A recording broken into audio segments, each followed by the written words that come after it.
Now when Rachel saw that she bore Jacob no children, Rachel envied her sister, and said to Jacob, "Give me children, or else I die." And Jacob's anger was aroused against Rachel, and he said, "Am I in the place of God, who has withheld from you the fruit of the womb?" So she said, "Here is my maid Bilhah. Go in to her, and she will bear a child on my knees, that I also may have children by her." Then she gave him Bilhah her maid as wife, and Jacob went in to her. And Bilhah conceived and bore Jacob a son. Then Rachel said, "God has judged my case, and he has also heard my voice and given me a son." Therefore she called his name Dan. And Rachel's maid Bilhah conceived again and bore Jacob a second son. Then Rachel said, "With great wrestlings I have wrestled with my sister, and indeed I have prevailed." So she called his name Naphtali.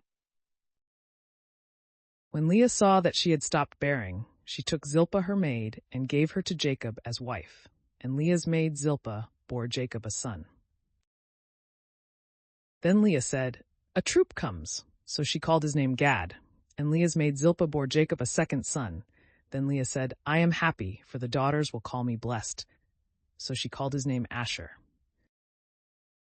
Now Reuben went in the days of wheat harvest and found mandrakes in the field and brought them to his mother Leah.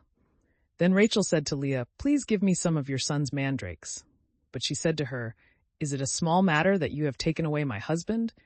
Would you take away my son's mandrakes also?"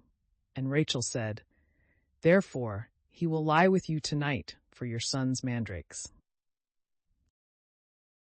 When Jacob came out of the field in the evening, Leah went out to meet him and said, "You must come in to me, for I have surely hired you with my son's mandrakes." And he lay with her that night. And God listened to Leah, and she conceived and bore Jacob a fifth son. Leah said, "God has given me my wages, because I have given my maid to my husband." So she called his name Issachar. Then Leah conceived again and bore Jacob a sixth son. And Leah said, "God has endowed me with a good endowment. Now my husband will dwell with me, because I have borne him 6 sons." So she called his name Zebulun. Afterward she bore a daughter and called her name Dinah. Then God remembered Rachel, and God listened to her and opened her womb. And she conceived and bore a son, and said, "God has taken away my reproach." So she called his name Joseph, and said, "The Lord shall add to me another son."